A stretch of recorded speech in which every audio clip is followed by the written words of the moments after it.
for your speech. Madam Romana Jordan Cizel, the last speech. 1 minute. Gospod predsednik Van Rompuy, želim vas spomniti, da smo tik pred dvema pomembnima mednarodnima okoljskima konferencama. Ena bo potekala v oktobru na Japonskem in bo obravnavala vprašanje biodiverzitete, druga pa konec tega leta vprašanje podnebnih sprememb. Obe dve potekata pod okriljem Združenih narodov in potrebna je aktivna vloga Evropske unije. Hkrati pa moramo tudi zagotoviti, da bodo mednarodne ugotovitve stališča v skladu z usmeritvami Evropske unije.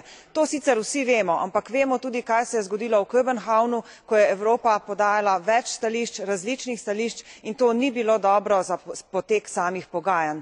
Zato vas želim vprašati, kaj meni pravzaprav konkretno Svet o tem, da moramo govoriti v enem glasu, in zanima me, ali so predsedniki vlad pripravljeni sprejeti kakšno konkretno zavezo glede tega. Thank you, madam.